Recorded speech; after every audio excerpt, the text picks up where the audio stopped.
Terrorism जो हो रही है इंडिया में, स्पेशली कश्मीर में, वो पाकिस्तान से आ रही है सारी। इंटेलिजेंस एजेंसी ISI जी वो सपोर्ट कर रही है टेररिज्म को, और उन टेररिज्म को यहाँ पे इंडिया में फैला रहे हैं। और एयरफोर्स के हमारे जहाज डिप्लॉय हुए, मिराज 2000, MiG-21, MiG-27, कैनबरास जी एंड ऑल्सो MiG-25, जो कि बाद में फेज आउट हो गया। जी क्योंकि एयरफोर्स का भी जो मिशन था, ये पहली बार ऐसा था कि इतने हाई ऑल्टीट्यूड्स में ऑपरेट कर रहे थे हम लोग, क्योंकि इससे पहले कोई ऐसी वॉर हुई नहीं जो इतने हाइट्स में हमने ऑपरेट किया है, जो कि 11,000 से लेके 18,000 20,000 एलिवेशन है। ਉਸ ਸਮੇਂ ਜਿਹੜਾ ਮਾਹੌਲ ਹੈ, ਕਿਉਂਕਿ ਤੁਸੀਂ ਇੱਕ ਫੈਮਿਲੀ ਵੀ ਹੁੰਦੀ ਹੈ ਆਪਣੀ, ਸਾਰਾ ਕੁਝ ਹੁੰਦਾ ਹੈ, ਸਾਰਾ ਕੁਝ ਦੇਖਣਾ ਹੁੰਦਾ ਆਪਾਂ ਨੇ, ਪਰ ਇੱਕ ਜਿਹੜਾ ਮਾਹੌਲ ਹੈ ਉੱਥੇ, ਉਹ ਕਿਵੇਂ ਦਾ ਮਾਹੌਲ ਹੁੰਦਾ, ਕਿਉਂਕਿ ਵਾਰ ਦਾ ਮਾਹੌਲ ਇੱਕ ਪੀਸ ਤੋਂ ਬਹੁਤ ਅਲੱਗ ਹੁੰਦਾ ਹੈ। ये कहूँगा, लोग सोचते हैं रिलीजन से रिलेटेड, ऐसा नहीं है। ये फेनेटिज्म है बस किसी का, और कि बस डिस्टर्ब करना है, वैली को डिस्टर्ब रखना है ताकि ध्यान बटा रहे इनका। सो क्योंकि मज़हब तो कोई भी नहीं कहता कि वायलेंस करने, कोई भी मज़हब हो। ਸਾਂਝੀ ਸੋਚ ਵੇਖ ਰਹੇ ਹੋ ਤੁਸੀਂ ਤੇ ਮੈਂ ਹਾਂ ਗੁਰਿੰਦਰਪਾਲ ਸਿੰਘ। ਅੱਜ ਇੱਕ ਬਹੁਤ ਹੀ ਖਾਸ ਮੁਲਾਕਾਤ ਲੈ ਕੇ ਹਾਜ਼ਰ ਹੋਏ ਹਾਂ। तमाम ਦਰਸ਼ਕਾਂ ਨੂੰ ਮੇਰੇ ਵੱਲੋਂ ਸਾਰਿਆਂ ਨੂੰ ਸਤਿ ਸ਼੍ਰੀ ਅਕਾਲ। ਅੱਜ ਅਸੀਂ ਮਨਾ ਰਹੇ ਹਾਂ ਜੀ ਕਾਰਗਿਲ ਵਿਜੇ ਦਿਵਸ। ਇਹ ਉਹ ਦਿਵਸ ਹੈ ਜਦੋਂ ਅਸੀਂ ਉਸ ਬਹਾਦਰ ਸੈਨਿਕਾਂ ਨੂੰ ਯਾਦ ਕਰਦੇ ਹਾਂ, ਉਹ ਬਹਾਦਰ ਸਿਪਾਹੀਆਂ ਨੂੰ ਯਾਦ ਕਰਦੇ ਹਾਂ ਜਿਨ੍ਹਾਂ ਨੇ 26 ਜੁਲਾਈ 1999 ਨੂੰ ਕਾਰਗਿਲ ਦੀ ਲੜਾਈ ਜਿੱਤੀ ਸੀਗੀ। ਸੋ ਉਹ ਸੈਨਿਕ ਹਰ ਸਮੇਂ ਸਾਡੇ ਲਈ ਸੁੱਖ ਦੀ ਨੀਂਦ ਸਾਨੂੰ ਸੁਲਾਉਣ ਦੇ ਲਈ, ਭਾਵੇਂ ਮੀਂਹ ਹੋਵੇ, ਭਾਵੇਂ ਝੱਖੜ ਹੋਵੇ, ਕੋਈ ਵੀ ਮੌਸਮ ਹੋਵੇ, ਉਹ ਬਾਰਡਰ ਤੇ ਤਾਇਨਾਤ ਰਹਿੰਦੇ ਨੇ, ਦੇਸ਼ ਦੀ ਸੇਵਾ ਕਰਦੇ ਨੇ ਸਿਰਫ ਸਾਡੇ ਲਈ। ਸੋ ਅੱਜ ਇਸੇ ਮੌਕੇ ਸਾਨੂੰ ਗੱਲਬਾਤ ਅੱਜ ਕਰਨੀ ਹੈ। ਅਸੀਂ ਅੱਜ ਗੱਲਬਾਤ ਕਰ ਰਹੇ ਹਾਂ ਗਰੁੱਪ ਕੈਪਟਨ ਅਜੇ ਭਾਰਦਵਾਜ ਜੀ ਨਾਲ, ਜੋ ਕਿ 3 ਪੰਜਾਬ 에ਅਰ ਸਕੁਆਡਰਨ NCC ਦੇ ਵਿੱਚ ਤਾਇਨਾਤ ਨੇ। ਉਹ ਕੰਮ ਕਰ ਰਹੇ ਨੇ, ਡਿਊਟੀ ਦੇ ਰਹੇ ਨੇ। ਸੋ ਇਸੇ ਮੌਕੇ ਅੱਜ ਉਹਨਾਂ ਨਾਲ ਅਸੀਂ ਗੱਲਬਾਤ ਕਰਨੀ ਹੈ। ਸੋ ਸਰ, ਤੁਹਾਡਾ ਅੱਜ ਦੇ ਅਸੀਂ ਇਸ ਪ੍ਰੋਗਰਾਮ ਦੇ ਵਿੱਚ ਸਵਾਗਤ ਕਰਦੇ ਹਾਂ। थैंक यू है एंड जय हिंद है ਜੀ। ਸੋ ਜਿਵੇਂ ਅਸੀਂ ਅੱਜ ਮਨਾ ਰਹੇ ਹਾਂ ਜੀ ਕਾਰਗਿਲ ਵਿਜੇ ਦਿਵਸ, जी। ਇਸ ਮੌਕੇ ਪਹਿਲਾਂ ਤਾਂ ਸਾਰੇ ਹੀ ਦਰਸ਼ਕਾਂ ਨੂੰ ਬਹੁਤ-ਬਹੁਤ ਵਧਾਈਆਂ, ਤੇ ਤੁਹਾਨੂੰ ਵੀ ਸਰ ਬਹੁਤ-ਬਹੁਤ ਵਧਾਈਆਂ, थैंक यू। ਕਿਉਂਕਿ ਤੁਸੀਂ ਐਜ਼ ਇੱਥੇ ਕੰਮ ਕਰ ਰਹੇ ਹੋ 에ਅਰ ਫੋਰਸ ਦੇ ਵਿੱਚ, ਕਿਉਂਕਿ ਬਹੁਤ ਵੱਡੀ ਗੱਲ ਹੈ। ਕਿਉਂਕਿ ਜਦੋਂ ਆਪਾਂ ਗੱਲ ਕਰਦੇ ਹਾਂ ਉਹਨਾਂ ਸਿਪਾਹੀਆਂ ਦੀ, ਵੀਰ ਯੋਧਿਆਂ ਦੀ, ਕਿਉਂਕਿ ਬਹੁਤ ਸਾਰੇ ਸਿਪਾਹੀ ਉਸ ਸਮੇਂ ਸ਼ਹੀਦ ਹੋ ਗਏ ਸੀਗੇ ਇਸ ਲੜਾਈ ਦੇ ਵਿੱਚ, ਜਿਹੜੀ ਕਾਰਗਿਲ ਦੀ ਲੜਾਈ ਸੀ। ਸਭ ਤੋਂ ਪਹਿਲਾਂ ਤਾਂ ਤੁਸੀਂ ਆਪਣੇ ਬਾਰੇ ਦੱਸੋ। मेरा कमीशन हुआ था 1994 में एयरफोर्स में, जी। और अभी ऑलमोस्ट 31 ईयर्स हो गए मेरा सर्विस, और ड्यूरिंग सर्विस में बहुत सारी जगह पोस्टिंग रहा हूँ जी। और ज़्यादातर मेरी फील्ड पोस्टिंग रही है, मतलब फील्ड इन द सेंस के। और मेरे सर्विस के दौरान एक्चुअल वॉर तो कारगिल वॉर ही आई, मतलब, और अभी तो ऑप सिंदूर हमने देखा ही रिसेंटली जी। बट उसके पहले भी ऑप पराक्रम भी हुआ, जब स्टैंड अप हुआ था हमारा पाकिस्तान के साथ, ओके। और हमारा स्टैंड अप चाइना के साथ हुआ बीच में 2019 में जी। तो उसमें भी मैंने पार्टिसिपेट किया। ओके। तो अच्छा एक्सपीरियंस रहा, मतलब इन द सेंस के हमारे दोनों जो बॉर्डर्स हैं, चाइना एंड पाकिस्तान मेनली, तो उनके साथ काम करने का मौका मिला और जानने का मौका मिला कि हमारे एनिमी की क्या पावर है, क्या स्ट्रेंथ्स हैं और क्या वीकनेसेस हैं। तो ये अच्छा एक्सपीरियंस मिला मुझे जी। बहुत खूब। सर, ਤੁਸੀਂ ਹੁਣ ਦੱਸੋ ਕਿੱਥੋਂ ਦੇ ਰਹਿਣ ਵਾਲੇ ਹੋ? मेरा बेसिक एक्चुअली हम रहने वाले तो अब हरियाणा में ही बोलूँगा, क्योंकि हरियाणा में हमारा घर है जी। सो दिल्ली के पास में गांव है छोटा, और उस गांव में जब मैंने ज्वाइन किया था 94 में जी, तब वहाँ सिर्फ गांव की स्ट्रेंथ है 300 के करीब लोग हैं, ज़्यादा बड़ा गांव नहीं है जी। 300 350 हैं। तब एक भी 2 जवान थे, मतलब एक आर्मी में था और एक एयरफोर्स में, और आज 25 में वहाँ करीबन 35 लोग हैं सर्विस में। वो हमसे इंस्पायर हुए, मैं जाता हूँ गांव में, पूछते हैं जी। और अभी जैसे बच्चे हैं 12th स्टैंडर्ड के, जी। मैं गांव में जाता हूँ तो बड़े इंस्पायर होते हैं कि सर हम कैसे ज्वाइन करें, आप हमें थोड़ा गाइड करें। तो मैं ये ज़रूर रखता हूँ कि साल में एक बार ज़रूर जाता हूँ गांव में, और जितने बच्चे उनको बैठा के एक बार जस्ट बताता हूँ थोड़ा फ़ौज के बारे में और क्या लाइफ है, कैसे आपको अच्छे एनरोलमेंट्स मिलते हैं। ऐसा भी नहीं है कि सैलरी अच्छी नहीं है, सैलरी बहुत अच्छी है जी। अगर मार्केट में आप कंपेयर करोगे जी। एंड लाइफ बहुत अच्छी है, रिस्पेक्टफुल लाइफ है, एंड एक अच्छा काम करने का मौका मिलता है जी। ਕਦੇ ਤੁਸੀਂ ਸੋਚਿਆ ਸੀਗਾ ਕਿ ਤੁਸੀਂ ਇਸ ਪਿੰਡ ਦੇ ਵਿੱਚੋਂ, ਛੋਟੇ ਜਿਹੇ ਪਿੰਡ ਦੇ ਵਿੱਚੋਂ ਇੱਕ ਹਵਾਈ ਯਾਤਰਾ ਕਰੋਗੇ, 에ਅਰ ਫੋਰਸ ਦੇ ਵਿੱਚ ਭਰਤੀ ਹੋ ਕੇ? ਇਹ ਦਿਮਾਗ 'ਚ ਕਿਵੇਂ ਆਇਆ ਸੀਗਾ ਕਿ ਮੈਂ ਵੀ ਇਸ ਫੌਜ ਦੇ ਵਿੱਚ ਭਰਤੀ ਹੋਣਾ ਹੈ ਜਾਂ ਦੇਸ਼ ਲਈ ਸੇਵਾ ਕਰਨੀ ਹੈ? ਇਹ ਕਿਵੇਂ ਆਪਣੇ ਮਨ ਦੇ ਵਿੱਚ ਆਇਆ ਸੀਗਾ? ये इसलिए रहा बिकॉज मेरे फादर आर्मी में थे, तो हम उनके साथ बचपन में कई जगह पोस्टिंग में रहे और मैंने आर्मी बेसिस देखे। जी। सो डिफेंस का एक्सपोजर तो हो गया था बचपन में ही, पर मेरा शौक था फ्लाइंग करने का जी। बहुत ज़्यादा, कि फ्लाइंग तो मैंने करनी है जैसे शौक होता है। तो उस टाइम 1990s में मतलब फ्लाइंग बाहर सिविल में इतना ज़्यादा बढ़ा नहीं था इंडिया में, और फ्लाइंग करना बहुत एक्सपेंसिव भी था जी। उन दिनों। तो ज़्यादा ऑप्शन था नहीं। ये CDS का एग्ज़ाम दिया और NCC कैडेट भी रहा मैं, तो वो भी बेनिफिट हुआ C सर्टिफिकेट का। जी। एंड देन मेरा एयरफोर्स में सिलेक्शन हुआ। क्या बात है। या ਬਹੁਤ ਖੂਬ। ਜਦੋਂ ਤੁਹਾਡੀ ਸਿਲੈਕਸ਼ਨ ਹੋਈ ਫਿਰ ਕਿਵੇਂ ਦਾ ਮਹਿਸੂਸ ਹੋਇਆ ਕਿ ਵੀ ਮੈਂ ਹਵਾ ਦੇ ਵਿੱਚ ਉਡਾਂਗਾ ਜਾਂ ਫਿਰ ਆਪਣੇ ਦੇਸ਼ ਦੇ ਲਈ ਸੇਵਾ ਕਰਾਂਗਾ? ਤੇ ਕਿਉਂਕਿ ਇਹ ਬਹੁਤ ਵੱਡੀ ਗੱਲ ਹੈ ਇੱਕ ਜਵਾਨ ਦੇ ਲਈ, ਜਦੋਂ ਇੱਕ ਭਰਤੀ ਹੁੰਦਾ ਹੈ ਬਹੁਤ ਸਾਰੇ तमाम ਸਾਡੇ ਜ਼ਿਹਨ ਦੇ ਵਿੱਚ ਦਿਮਾਗ ਦੇ ਵਿੱਚ ਗੱਲਾਂ ਚੱਲਦੀਆਂ ਨੇ। करेक्ट। जी। नहीं एक्चुअली तो बहुत एक्साइटमेंट होती है जब हम एयरफोर्स अकेडमी जाते हैं, बट क्योंकि वहाँ पे एयरफोर्स अकेडमी जो है आप रियलाइज़ करोगे कि चलो मेरा तो फिर भी थोड़ा डिफेंस बैकग्राउंड था मेरे फादर की वजह से। कई जो कैडेट्स आते हैं एयरफोर्स में सिलेक्शन होती है वो टोटल सिविल बैकग्राउंड से आते हैं, उनका कोई एक्सपोजर नहीं होता। सो उन सिविल लोगों को आपको छोटे टाइम में, ज़्यादा लंबा टाइम नहीं है, 1.5 साल की ट्रेनिंग होती है जी। और उसमें काफ़ी कुछ फ्लाइंग का भी है, तो ग्राउंड ट्रेनिंग भी काफ़ी कम है, 6 महीने की ग्राउंड ट्रेनिंग है जी। सो उसमें आपको सिविल से उसको मिलिट्री बनाना है। ओके। मेंटली मतलब नॉट फिजिकली, तो आदमी बन ही जाता है भगा के, पर उसके माइंड में डिसिप्लिन लाना, उसके माइंड में जैसे कह रहे हो देश के लिए जी। प्यार लाना, वो सब लाना मतलब थोड़ा टाइम लगता है उसमें। पर टाइम बड़ा शॉर्ट है, तो इंस्ट्रक्टर्स बड़े अच्छे होते हैं हमारे, और बाद में मैं भी इंस्ट्रक्टर रहा वहाँ पे। ओके। सो तब फील हुआ कि हाँ इतना टाइम कम है और उस लड़के को यहाँ से यहाँ लाना है। सो वो बड़ा चैलेंजिंग टास्क है, और जब ट्रेनिंग में तो खैर पता नहीं लगता बिकॉज इतना बिजी शेड्यूल होता है। सुबह 4 बजे से लेके 4 बजे उठना होता है, एंड जब हम सोते हैं तो ऑलरेडी 9:30 हो जाता है जी। सो बॉडी ऐसे टूट जाती है क्योंकि सारा दिन रेस्ट का मौका नहीं देते बिल्कुल 1 मिनट भी, क्योंकि क्लासेस रनिंग PT, फिर शाम की PT जी। और फ्लाइंग शुरू हो गया तो फ्लाइंग शुरू हो जाती है तो और बिजी हो जाता है। सो काफ़ी बिजी शेड्यूल है वहाँ ट्रेनिंग में। जी जी बिल्कुल। और देखो ਇਹ ਸਕੇਡਿਊਲ ਹੈ ਜਿਹੜਾ ਇੱਕ ਫੌਜ ਦਾ ਬਹੁਤ ਹੀ ਸਟ੍ਰਿਕਟ ਹੈ। ਡਿਸਪਲਿਨ ਵੀ ਸਾਨੂੰ ਚਾਹੀਦੀ ਹੈ, ਬਹੁਤ ਸਾਰੀ ਹੋਰ ਕੁਆਲਿਟੀਆਂ ਵੀ ਸਾਨੂੰ ਆਪਣੇ ਵਿੱਚ ਲੈ ਕੇ ਆਉਣ ਦੀਆਂ ਮੌਕਾ ਵੀ ਮਿਲਦਾ ਹੈ ਤੇ ਲਿਆਣੀਆਂ ਵੀ ਚਾਹੀਦੀਆਂ ਨੇ। ਪਰ ਹੁਣ ਅਸੀਂ ਗੱਲ ਕਰਾਂਗੇ ਕਾਰਗਿਲ ਦੀ। ਹਾਂਜੀ। ਇਹ ਜਿਹੜੀ ਜੰਗ ਹੈ ਤੁਹਾਡੇ ਮੁਤਾਬਿਕ ਕਿਉਂ ਹੋਈ ਸੀ? ਕਿਉਂਕਿ ਤੁਸੀਂ ਇੱਥੇ ਇਹਦੇ ਵਿੱਚ ਪਾਰਟਿਸਿਪੇਟ ਵੀ ਕੀਤਾ ਹੈ, ਤੁਹਾਡੀ ਬਹੁਤ ਵੱਡੀ ਸ਼ਮੂਲੀਅਤ ਵੀ ਰਹੀ ਹੈ। ਉਹ ਇਹ ਜੰਗ ਦਾ ਕਾਰਨ ਕੀ ਸੀ? ਕਿਉਂਕਿ ਸਾਡੇ ਦਰਸ਼ਕ ਬਹੁਤ ਸਾਰਿਆਂ ਨੂੰ ਪਤਾ ਵੀ नहीं होएगा, ਬਹੁਤਿਆਂ ਨੂੰ ਪਤਾ ਵੀ है जी। करेक्ट जी। नहीं देखो आपको इंडिया पाकिस्तान का हिस्ट्री तो पता ही होगा। पाकिस्तान तो बना ही इंडिया से ही है 1947 में जब हमारा पार्टीशन हुआ जी। और जब ये पाकिस्तान बना तब से हमारे थोड़े डिफरेंसेस रहे, एंड इसीलिए आप देखो कि 1965 में तो चाइनीज़ वॉर थी, but it was very much supported by Pakistan. Okay. And फिर बाद में 71 में वॉर हुई प्रॉपर पाकिस्तान के साथ में जी, जिसमें काफ़ी कुछ हमारा हिस्सा जो इंडिया में था होना चाहिए था वो इन्होंने ले लिया। ओके। जो अभी POK के नाम से हम बोलते हैं, पाक ऑक्यूपाइड कश्मीर। सो वो उन्होंने ले लिया, और उसके बाद में 71 के बाद में भी अगर आप देखोगे ऑफ एंड ऑन टेररिज्म जो हो रही है इंडिया में, स्पेशली कश्मीर में, वो पाकिस्तान से आ रही है सारी ट्रेनिंग वहीं से हो रही है, और वहाँ पे रेगुलर आर्मी सपोर्ट कर रही है। वहाँ के जो इंटेलिजेंस एजेंसी ISI वो सपोर्ट कर रही है टेररिज्म को, और उन टेररिज्म को यहाँ पे इंडिया में फैला रहे हैं ताकि इंडिया में शांति ना रहे कभी। और उसी वजह से जब ये पीक में आया टेररिज्म 99 सेम कारगिल के बाद ही, क्योंकि कारगिल में इनका प्लान था, पाकिस्तान का बहुत बड़ा प्लान बनाया इन्होंने, और अच्छा प्लान बनाया है कि जो रोड जा रही है फ्रॉम श्रीनगर टू लेह, बटालिक से जाती है, बटालिक एक जगह है और कारगिल तो है ही। कारगिल तो डायरेक्ट लाइन ऑफ साइट में नहीं है एक्चुअली। ओके। मतलब अगर बॉर्डर से आप देखोगे बटालिक एरिया है जो डायरेक्ट लाइन ऑफ साइट में है, वहाँ से रोड को कैप्चर करना चाहते थे। अगर इन्होंने रोड कैप्चर कर ली तो ले जाने का रास्ता बंद हो जाएगा। तो उस एम को रखते हुए इन्होंने जितनी पीक्स थी वहाँ पे, क्योंकि क्या होता है जो सामने हिल है उसमें सारी पीक्स हैं बड़ी बड़ी जी, 13,000 से लेकर 18,000 फीट पे हैं। ठीक है। वो पीक्स पे आके ये लोग बैठ गए, और ये बैठे भी मतलब काफ़ी दिन, 4-5-6 महीने, पूरे प्रॉपर पोस्ट बना ली, बंकर पोस्ट बना ली है। वो तो बाद में जब आर्मी की पेट्रोलिंग हुई और एक किसी ने बताया कि यहाँ पे पाकिस्तानी आए हुए हैं, तब जाके ये वॉर शुरू हुई है। इसलिए आप देखोगे ये war although by book 7 days की वॉर है, क्या नाम है जो कारगिल वॉर है, but actually on ground it started somewhere in May।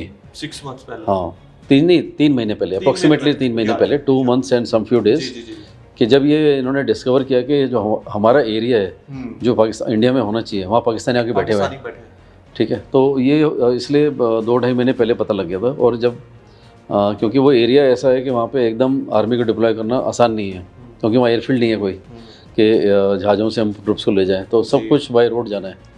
So road से जाने में टाइम लगता है, और वो हिली एरिया है, बीच में जोजिला पास है, वो भी बड़ा ट्रिकी पास नहीं है। जी। सो हमें अपने ट्रूप्स बिल्डअप करने में 1-1.5-2 महीना लगा, जब तक वहाँ ट्रूप्स गए जी। बटालिक में। और ये वॉर एक्चुअली शुरू हुई फिर तब जस्ट 7 दिन पहले, 26 से 7 दिन पहले, जबकि यू कैन से 21 को। ओके। सो 3 दिन में वॉर में अच्छी सक्सेस रही, और एयरफोर्स के हमारे जहाज डिप्लॉय हुए, मिराज 2000, MiG-21, MiG-27, कैनबरास जी। एंड ऑल्सो MiG-25, जो कि बाद में फेज आउट हो गया। और एक्चुअली शुरू में क्या हो रहा था कि कैनबरा एक्चुअली रेकी एयरक्राफ्ट है। कैनबरा जो एयरक्राफ्ट था, अभी वो भी फेज आउट हो गया, तो उसके वजह कैमरा लगे हुए हैं, तो वो टारगेट लेने की कोशिश कर रहे थे, ले नहीं पा रहे थे जी। कैनबरा। तो MiG-25 को डिप्लॉय किया। MiG-25 उस टाइम के हिसाब से बहुत लेटेस्ट एयरक्राफ्ट था, और सबसे बड़ी बात थी कि वो फ्लाई करता था बड़े हाई हाइट्स पे, लाइक 80,000 फीट पे, जो कि हम स्ट्रेटोस्फीयर बोलते हैं, जी। Near to space. ओके।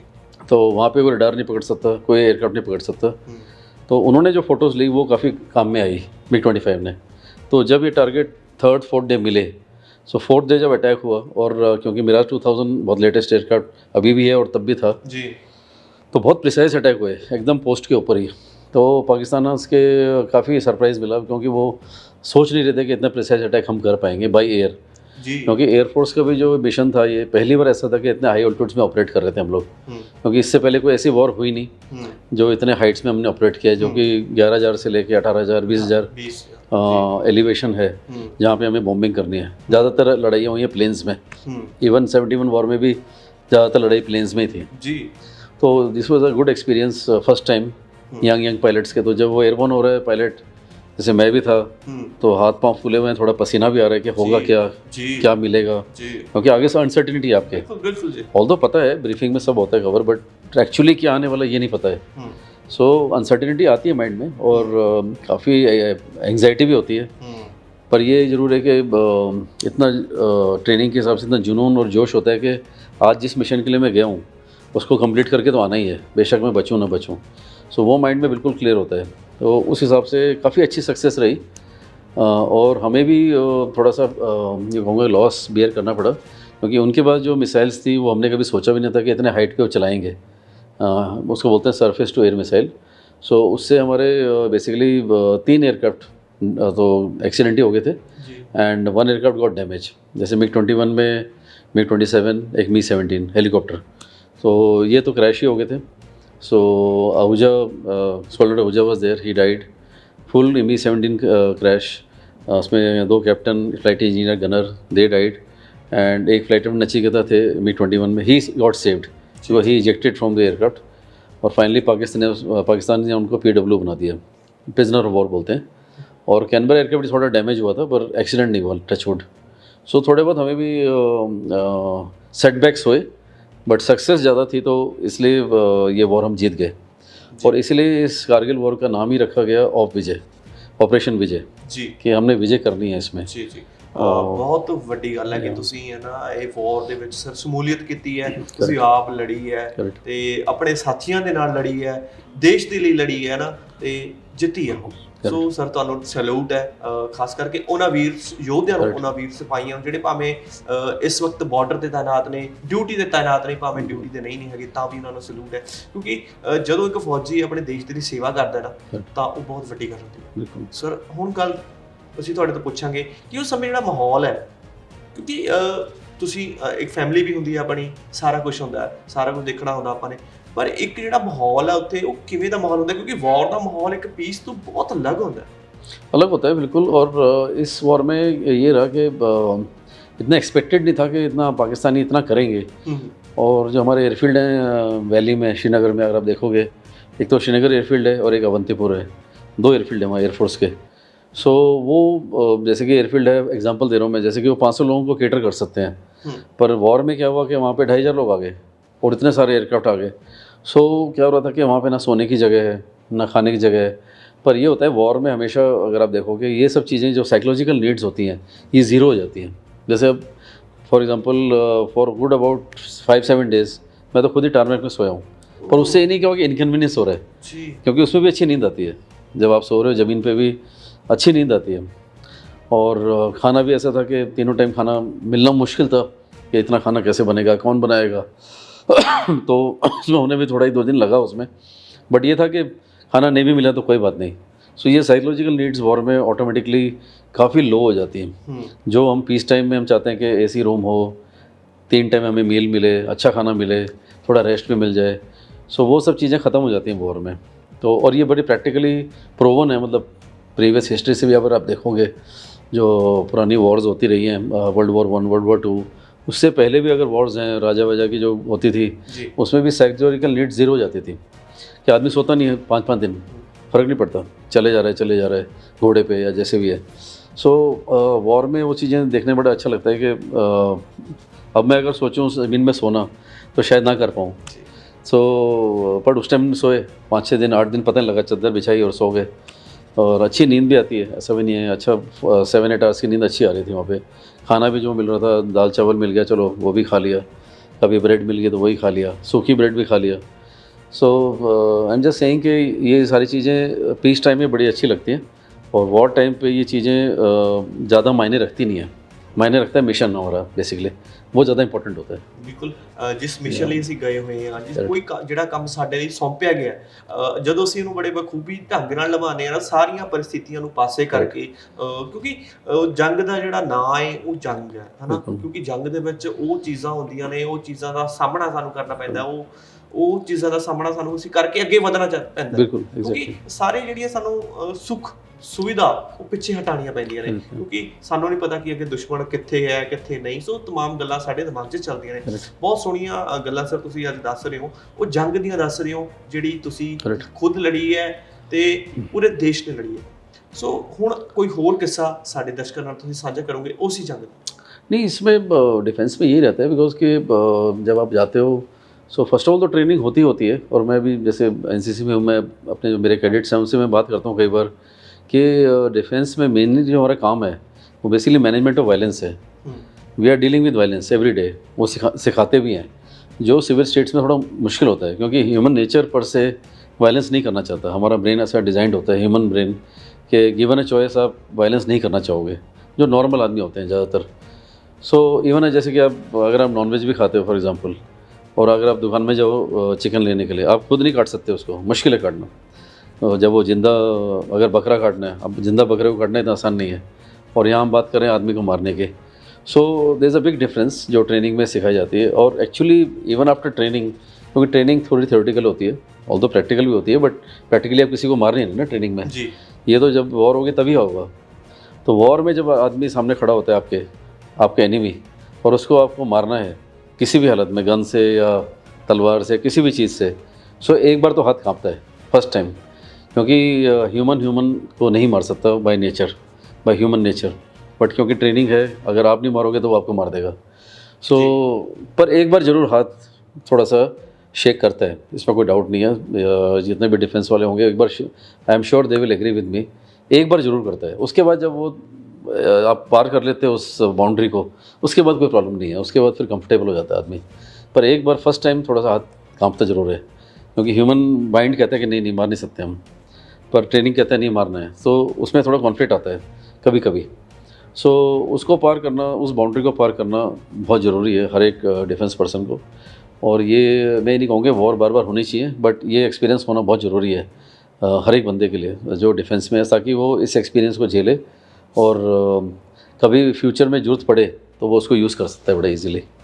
या ਦੇਖੋ ਤੁਸੀਂ ਇਸ ਵਕਤ 3 ਪੰਜਾਬੀ ਸਕੁਐਡਰਨ ਸੀ ਵਿੱਚ ਤੈਨਾਤ ਕੰਮ ਕਰ ਰਹੇ ਹੋ, ਪਰ ਗੱਲ ਚੱਲ ਰਹੀ ਹੈ ਆਪਣੀ ਕਾਰਗਿਲ ਵਿਜੇ ਦਿਵਸ ਦੀ। ਦੇਖੋ ਇਹ ਜਿਹੜੀ ਜੰਗ ਹੈ ਨਾ, ਇਹਦੇ ਵਿੱਚ ਬਹੁਤ ਕੁਝ ਹੁੰਦਾ ਸਰ ਨਾ, ਕਿਉਂਕਿ ਜਿਵੇਂ ਤੁਸੀਂ ਕਿਹਾ ਕਿ ਸਾਨੂੰ ਦੁਸ਼ਮਣ ਨੂੰ ਮਾਰਨਾ ਹੈ, ਪਰ ਸਾਡਾ ਦਿਲ ਨਹੀਂ ਕਹਿੰਦਾ ਕਿ ਅਸੀਂ ਕਿਸੇ ਇਨਸਾਨ ਨੂੰ ਮਾਰੀਏ, ਪਰ ਟ੍ਰੇਨਿੰਗ ਹੈ ਤੁਹਾਡੀ। ਤੇ ਜਿਵੇਂ ਤੁਸੀਂ ਹੁਣ ਸਾਂਝਾ ਕੀਤੀ ਗੱਲ ਕਿ ਜੇ ਅਸੀਂ ਨਹੀਂ ਮਾਰਾਂਗੇ ਦੁਸ਼ਮਣ ਤਾਂ ਸਾਨੂੰ ਆਪੋਜ਼ਿਟ ਅਟੈਕ ਸਾਡੇ ਕੋਲ ਹੋਏਗਾ। ਤੇ ਕਿਉਂਕਿ ਪਰ ਇਹ ਜਿਹੜੀ ਟ੍ਰੇਨਿੰਗ ਹੈ ਬਹੁਤ ਕੁਝ ਸਿਖਾਉਂਦੀ ਹੈ, ਬਹੁਤ ਹਾਰਡ ਟ੍ਰੇਨਿੰਗ ਸਰ ਇੱਕ ਫੌਜ ਦੀ ਹੁੰਦੀ ਹੈ।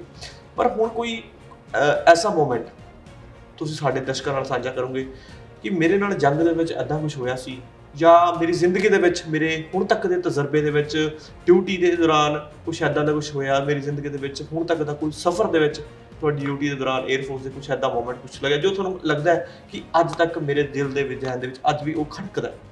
हाँ, बहुत सारे इंसिडेंट्स हैं एक्चुअली, क्योंकि कारगिल के दौरान तो मैं था ही श्रीनगर में, बट अदरवाइज़ भी उसके बाद भी मेरी पोस्टिंग रही वैली में जी। ही। मैं उधमपुर में पोस्टेड था, सो हमने काफ़ी ऑपरेट किया जब ये डिस्टर्ब टाइम्स थे 2001 में, 2002 में, जब टेररिज्म एक पीक पे थी वैली में।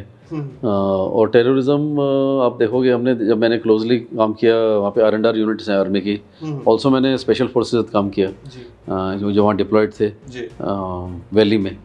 सो कभी कभी जैसे टेररिस्टों को मारते थे, हम भी देखते थे साथ में उनके। सो आप देखोगे टेररिस्ट सारे जितने भी हैं ज़्यादातर वो उनकी जो रेंज है एज की वो 21 साल से लेकर 27 के बीच में है। Generally they are young people, they all are young people. तो जब उनको आप देखते हो कि इसकी तो बहुत लाइफ बची थी बंदे की और हमने इसको तो मार दिया, बट मारना ज़रूरी था, बिकॉज अगर नहीं मारेंगे तो वो तो 1 या 10 लोगों को मारेगा। सो ये मतलब ये कहूँगा कि ये जो वॉर है बेसिकली टेररिज्म जो कर रहे हैं लोग, ये कोई रिलीजन से रिलेटेड नहीं है। ये कहूँगा लोग सोचते हैं रिलीजन से रिलेटेड, ऐसा नहीं है। ये फैनेटिज़म है बस किसी का, और कि बस डिस्टर्ब करना है वैली को, डिस्टर्ब रखना है ताकि ध्यान बटा रहे इनका। सो क्योंकि मज़हब तो कोई भी नहीं कहता कि वायलेंस करने, कोई भी मज़हब हो। हमारे इंडिया में जो कल्चर है, कोई भी मज़हब ऐसा नहीं कहता कि आप लड़ाई करो या वायलेंस करो, ऐसा कोई कहीं लिखा हुआ नहीं है। मैंने मोस्टली सारे स्क्रिप्चर्स पढ़े हुए हैं। इनफैक्ट अभी रिसेंटली मैंने गुरु नानक जी के 114 पूरे श्लोक्स पढ़े। मैं वहाँ अनंतपुर साहब गया था, आई स्पेंड 2 days देयर, और उसमें एक भी श्लोक में ये नहीं लिखा हुआ है कि तलवार चलानी है या मारना है या वायलेंस करना है, ऐसा कहीं नहीं लिखा हुआ है। गुरु नानक जी खुद नहीं लिखा हुआ है गुरु ग्रंथ में, और भिन्न मतलब सारे ग्रंथ ऐसे ही हैं हमारे। अगर देखोगे इवन अगर आप कुरान भी पढ़ोगे उसमें भी नहीं लिखा हुआ है। वो भी is always talking about care, looking after people, be good people, मतलब ये सब अच्छी चीज़ें लिखी हैं। तो ये जो टेररिज्म है बेसिकली, जो मुझे लगता है मेरे एक्सपीरियंस से, फैनेटिज़म है मार्केट में, कि बस कुछ लोगों को आप मोटिवेट कर देते हो इतना, और वही यंग लोगों को कि आप ये करोगे तो आपको ये मिलेगा। There is some metal listing attached to him, कि आप अगर लड़ोगे हमारे लिए तो आपको पैसा मिलेगा या जन्नत मिलेगी या जो भी मिलेगा। सो सारे यंग लोग का दिमाग ब्रेन वॉश करके फैनेटिज़म का लगा के ये टेररिज्म हो रही है। तो जब मैं वहाँ रहा तो 3-4 बार ऐसे इनकाउंटर हुए कि बिल्कुल टेररिस्ट के सामने ही हम लोग आ गए। और ये लोग बड़े ट्रेंड होते हैं एक्चुअली। ऐसा नहीं होता कि जैसे आर्मी में हमारी ट्रेनिंग होती है, ये लोग जंगलों में ट्रेनिंग करते हैं और उसी पहाड़ों में ट्रेनिंग करते हैं, तो वहाँ के लिए एक्सपर्ट होते हैं ये लोग, इसमें कोई डाउट नहीं है। इतने कोई इमेच्योर्ड लोग नहीं होते ये लोग टेररिज्म में। सो जब ये चली 4-5 दिन, और बहुत बड़ा ऑपरेशन चला था उस टाइम पे, और उसका नाम रखा था ऑप सर्वनश। आर्मी एयरफोर्स हमारा सबका जॉइंट ऑपरेशन था, क्योंकि उस पूरे हिल में, जो कि बहुत बड़ा हिल है, इट वॉज नोन के 1000 टेररिस्ट वहाँ पे कैंप बने हुए हैं, मतलब 1000 टेररिस्ट हैं जहाँ कैंप बने हुए हैं। So it was known. तो उनको ढूंढने में भी टाइम लगा, क्योंकि इतना बड़ा एरिया है वो, और उस टाइम बहुत सारे हमारे आर्मी की भी फर्टिलिटी हुई, 3-4 बिल्कुल हुई, पर उसमें सक्सेस हुई बिकॉज तकरीबन 1000 तो नहीं हुए, क्योंकि कुछ भाग गए थे, बट फिर भी 700-800 टेररिस्ट मारे गए जी। और उस लड़ाई के दौरान बहुत सारे क्लोज एनकाउंटर ऐसे हुए कि बस यूँ कह लो कि एक पाँव मौत की तरफ था और एक पाँव लाइफ की तरफ, ऐसा कह सकते हैं हम लोग, कि बस अभी ख़त्म और अभी बच गए। तो ऐसा हुआ कई बार। एंड यूँ कहूँगा कि शायद रब का हाथ था या किसका हाथ था कि बच गए हम लोग। कुछ लोगों की डेथ भी हुई वहाँ पे, तो काफ़ी टेंस सिचुएशन होती है उस टाइम पे, और ये नहीं पता लगता कि बुलेट आएगी किस तरफ से, यही नहीं पता, क्योंकि इतना वाइड स्पेक्ट्रम है। अगर आप यहाँ बैठे हो, एटलीस्ट मिनिमम तो 70-80 डिग्रीज़ का होता है, पता नहीं कहाँ से आएगी। सो बड़ा अनसर्टेनिटी होती है लाइफ में, एंड वो अनसर्टेनिटीज़ 1 दिन 2 दिन 4 दिन में इतनी बढ़ जाती हैं कि वो एंग्जाइटी लाती है आपकी बॉडी में। आपको नींद नहीं आएगी, प्यास ज़्यादा लगेगी, खाना नहीं खाओगे, वो सब चीज़ें होनी शुरू हो जाती हैं जब थोड़ा लंबा चलता ही है। सो उसकी ट्रेनिंग तो है, एनकाउंटर तो हम कर लेते हैं, बट ये फेस टू फेस लड़ना काफ़ी चैलेंजिंग टास्क है, आसान नहीं है।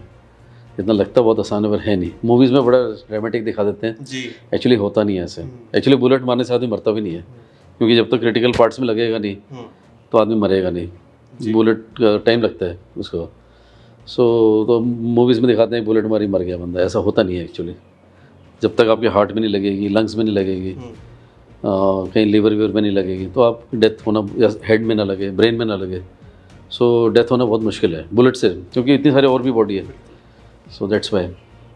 ਤੇ ਉਸ ਸਮੇਂ ਸਰ ਤੁਸੀਂ ਜਿਸ ਸਮੇਂ ਲੜਾਈ 'ਚ ਵੀ ਸੀਗੇ, ਕਿਉਂਕਿ ਫੈਮਿਲੀ ਵੀ ਸੀ ਤੁਹਾਡੀ, ਤੇ ਉਸ ਸਮੇਂ ਘਰ ਤੋਂ ਕਿੱਦਾਂ ਦਾ ਉਹ ਤੁਹਾਨੂੰ ਹੁੰਗਾਰਾ ਮਿਲ ਰਿਹਾ ਸੀ, ਕਿਵੇਂ ਦਾ ਰਿਸਪੌਂਸ ਸੀਗਾ? ਕਿਉਂਕਿ ਤੁਸੀਂ ਐਜ਼ ਅ ਡਿਊਟੀ ਤੇ ਤੈਨਾਤ ਹੋ ਤੇ ਘਰ ਦੇ ਵਿੱਚ ਸਾਰੇ ਬੱਚੇ ਵੀ ਨੇ, ਵਾਈਫ ਵੀ ਹੈ, ਸਾਰੇ ਨੇ, ਹੈ ਨਾ? ਸੋ ਉਸ ਸਮੇਂ ਕਿੱਦਾਂ ਦਾ ਕੁਝ ਰਿਸਪੌਂਸ ਸੀਗਾ ਉਹਨਾਂ ਵੱਲੋਂ? जब ये नए नए आते हैं ना, मतलब वाइफ स्पेशली, क्योंकि ये लोग सिविल बैकग्राउंड से आते हैं ज़्यादातर, तो इनको बहुत डर लगता है कि तुम कब आओगे, क्या होगा। और हमारे आंसर कभी भी स्पेसिफिक हो ही नहीं सकते। ये नहीं बोल सकता कि रात को 10 बजे आ जाऊँगा, क्योंकि ऑपरेशन पता नहीं कब चलेगा। सो शुरू में तो बहुत क्या कहते हैं कि डिस्टर्ब सा रहती है सोशल लाइफ, क्योंकि वो चाहते हैं स्पेसिफिक आंसर और हम लोग स्पेसिफिक आंसर दे नहीं सकते। सो पर ये कि टाइम के साथ वो भी समझ आते हैं। और ये ज़रूर कहूँगा कि जो हमारी लेडीज़ हैं, डिफेंस लेडीज़, बड़े स्ट्रॉन्ग डिटर्मिनेशन है इनमें। और स्ट्रॉन्ग क्या कहते हैं, इंडियन लेडीज़ पर से, मतलब डिफेंस की नहीं, इवन से पूरे वो तो हमारे इंडिया में अगर देखोगे, इंडियन जो वीमेन हैं हमारी, इनका बहुत स्ट्रॉन्ग डिटर्मिनेशन होता है। अगर वो करना चाहें तो करती हैं वो।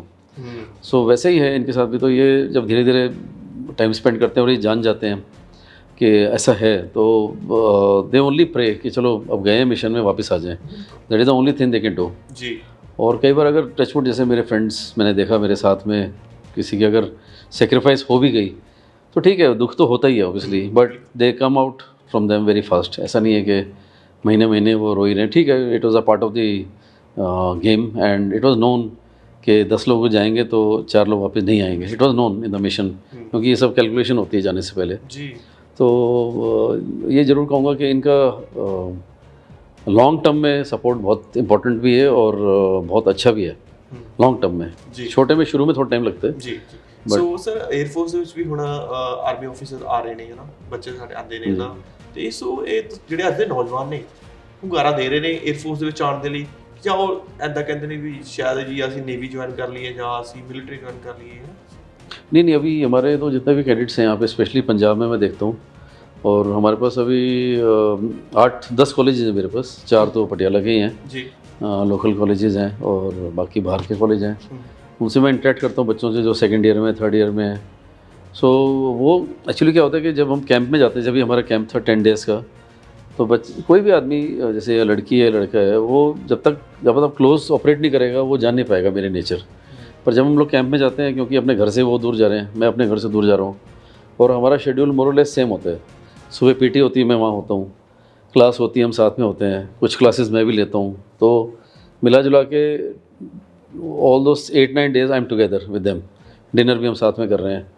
तो जैसे कि जो गर्ल्स हॉस्टल है वहाँ पे, वैसे वहाँ अलाउड नहीं है मेन जाना, पर हम वीसी से हमने स्पेशल परमिशन ली कि सर जैसे लड़के हैं मेरे लिए वैसी लड़कियाँ भी हैं, तो मुझे उनसे मिलना ज़रूरी है।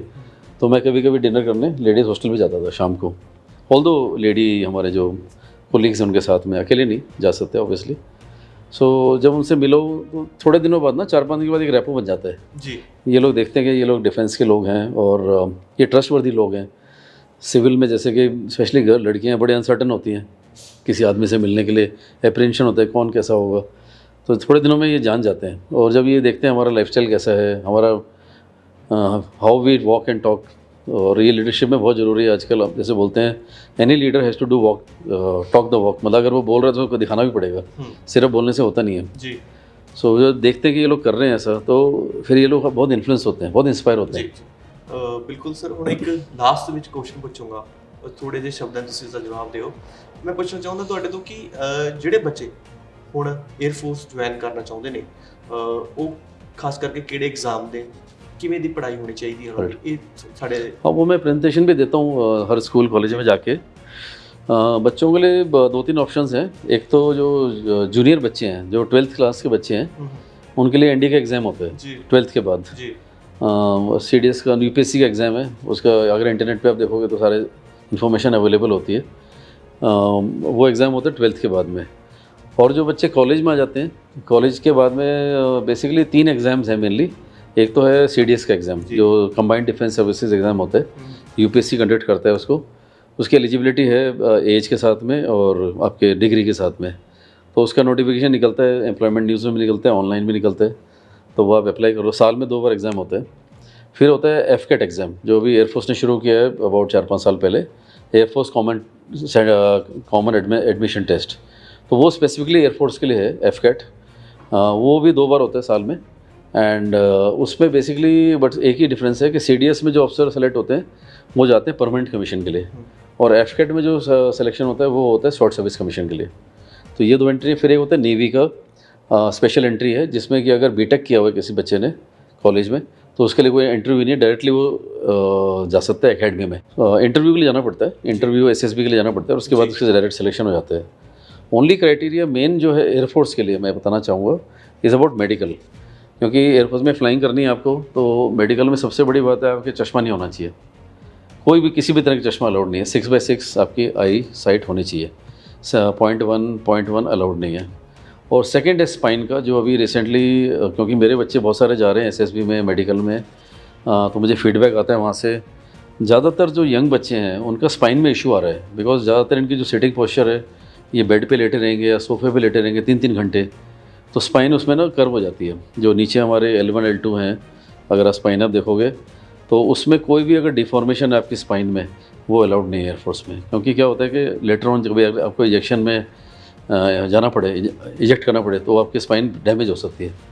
सो मेडिकल का आप ध्यान रखना कि अगर आपको सेलेक्ट होना है तो मेडिकली आपको फिट होना पड़ेगा, specially with eyes and your spine. Spine का एक भी ऊपर नीचे डिफॉर्मेशन अलाउड नहीं है जी। बाकी ये वेरियस सिलेक्शंस हैं, आप उसमें कर सकते हो। और यूपीएससी से सेट होते हैं सारे पेपर्स, तो थोड़ा लेवल अच्छा होता है। और पर ये कि सारे पब्लिकेशन अवेलेबल हैं ऑनलाइन। अगर आप एफकेट की बुक्स डाल दोगे, बुक्स आ जाएंगी, एनडीए की बुक्स डाल दोगे, बुक्स आ जाएंगी। एंड ऑल्सो ट्रेनिंग इंस्टीट्यूट्स तो हैं ही सिविल में, वो आपको एग्ज़ाम के लिए प्रिपेयर कराते हैं। जी। पर जब भी एग्ज़ाम दो, मेरा ये सजेशन है कि एटलीस्ट 2 महीने की प्रिपरेशन मिनिमम चाहिए, मिनिमम। ਜੀ ਜੀ ਸੋ ਸਰ ਤੁਸੀਂ ਅੱਜ ਸਾਡੇ ਨਾਲ ਬਹੁਤ ਸੋਹਣੀਆਂ ਗੱਲਾਂ ਕੀਤੀਆਂ, ਖਾਸ ਕਰਕੇ ਆਪਣਾ ਤਜਰਬਾ ਦੱਸਿਆ, ਉਹ ਐਕਸਪੀਰੀਅੰਸ ਦੱਸੇ ਜਿਹੜੇ ਜੰਗ ਦੇ ਵਿੱਚ ਤੁਹਾਨੂੰ ਤੁਸੀਂ ਐਕਸਪੀਰੀਅੰਸ ਕੀਤਾ ਹੈ। ਸੋ तमाम ਗੱਲਾਂ ਅੱਜ ਕਾਰਗਿਲ ਵਿਜੇ ਦਿਵਸ ਦੇ ਉੱਤੇ ਖਾਸ ਕਰਕੇ ਨੌਜਵਾਨਾਂ ਨੂੰ ਵੀ ਤੁਸੀਂ ਬਹੁਤ ਸੋਹਣੀਆਂ ਗਾਈਡ ਲਾਈਨਸ ਦਿੱਤੀਆਂ ਕਿ ਕਿਵੇਂ ਉਹ 에ਅਰਫੋਰਸ ਦੇ ਵਿੱਚ ਆ ਸਕਦੇ ਨੇ। ਤੇ ਇੱਥੇ ਇੱਕ ਗੱਲ ਹੋਰ ਹੋਈ ਸੀਗੀ ਸਾਡੀਆਂ ਔਰਤਾਂ ਦੀਆਂ, ਖਾਸ ਕਰਕੇ ਲੇਡੀਜ਼ ਦੀ, ਉਹਦੇ ਵੀ ਤੁਸੀਂ ਪ੍ਰਸ਼ੰਸਾ ਕੀਤੀ ਹੈ ਕਿ ਸਾਡੀ ਆਰਮੀ ਆਫੀਸਰ ਬਣ ਰਹੇ ਨੇ ਨਾ। ਸੋ ਅੱਜ ਬਹੁਤ ਸੋਹਣੀਆਂ ਗੱਲਾਂ ਕੀਤੀਆਂ ਸਰ ਤੁਸੀਂ। ਆਪਾਂ ਕਾਰਗਿਲ ਵਿਜੇ ਦਿਵਸ ਉੱਤੇ ਆਪਣਾ ਐਕਸਪੀਰੀਅੰਸ ਤੁਸੀਂ ਪੂਰਾ ਬਿਆਨ ਕੀਤਾ, ਕਿਉਂਕਿ ਜਿਹੜਾ ਜੰਗ ਹੈ ਉਹ ਜੰਗ ਹੈ। ਸੋ ਸਾਡੇ ਨਾਲ ਜੁੜਨ ਦੇ ਲਈ, ਅੱਜ ਖਾਸ ਗੱਲਬਾਤ ਕਰਨ ਦੇ ਲਈ, ਸਾਂਝੀ ਸੋਚ ਨਾਲ ਜੁੜਨ ਦੇ ਲਈ ਤੁਹਾਡਾ ਸਰ ਬਹੁਤ ਬਹੁਤ ਧੰਨਵਾਦ ਥੈਂਕ ਯੂ ਜੀ।